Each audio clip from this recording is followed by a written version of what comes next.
All right, today we're jumping into one of the most raw and dramatic stories in the entire book of Genesis.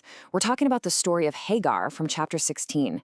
It's this ancient, deeply personal story about family, desperation, and an incredible encounter that gives a voice to someone who had none. Let's get right into it. So, this is the question at the very heart of the story we're exploring. What happens when your best laid plans to build a family actually end up threatening to destroy it?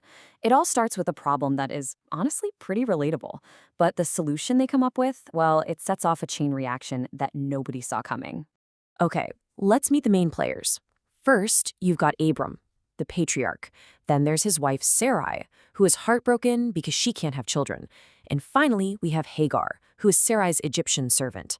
The whole story really hinges on Sarai's infertility. It was a source of deep personal pain and, frankly, a lot of cultural shame back then. And that desperation is what drives every single decision that follows. And you've got to understand the context here. This was not some snap decision. Abram and Sarai have been living in Canaan for 10 years. 10 long years waiting for the child that God had promised them. A full decade of waiting. That's a heavy, heavy burden. And you can see how that weight finally pushes Sarai to the point where she feels like she has to take matters into her own hands. So this is Sarai's plan, laid out plain and simple. Now, while it might sound pretty wild to us, this was actually a known custom in their time. A child born to a servant would legally be considered the child of the mistress. She's essentially offering Hagar to Abram as a surrogate. And the text makes it clear, Abram just agrees. And just like that, the plan is a go. But of course, what seemed like a clever solution on paper, yeah, it starts to unravel almost immediately. The moment Hagar gets pregnant, the entire household is just plunged into chaos. And here you see the immediate fallout. Before, Hagar was Sarai's servant. Plain and simple. But now she's pregnant with the master's child, the long-awaited heir.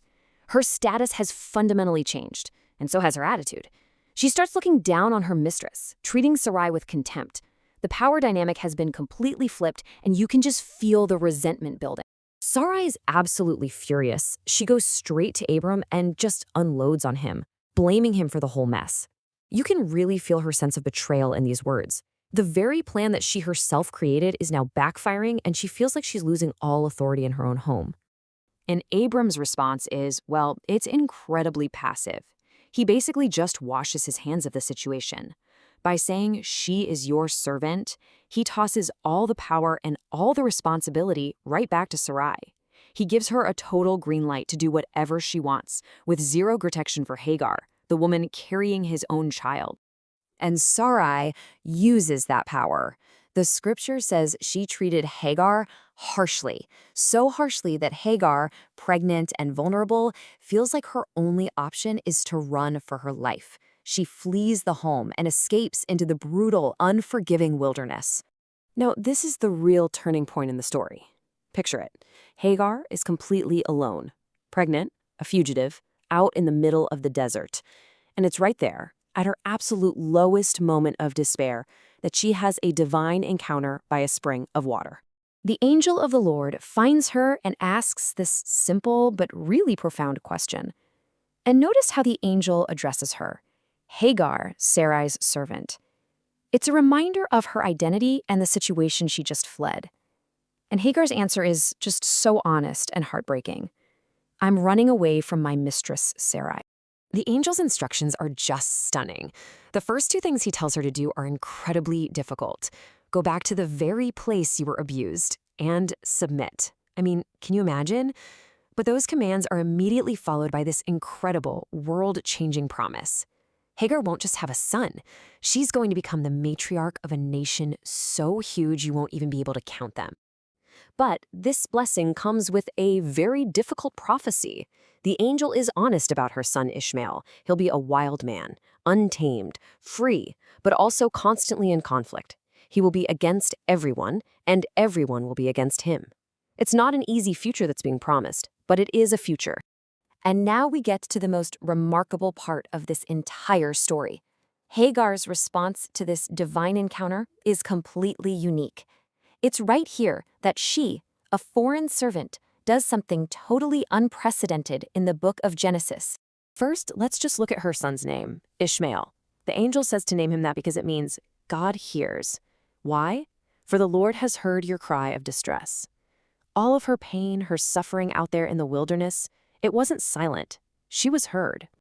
And then Hagar does something that no one else does. She gives a name to God.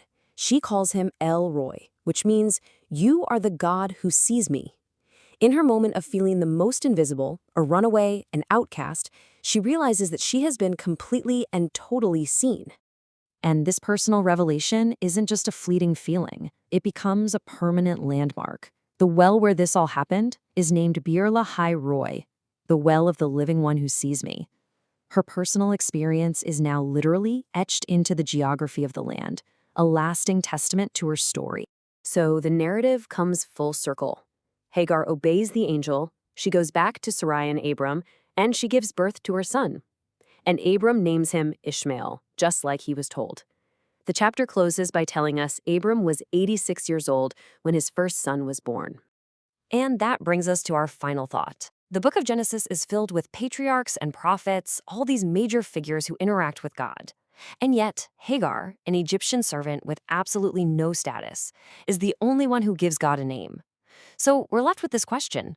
Why does this story give such a profound, powerful moment to a woman who was seen as powerless by everyone around her?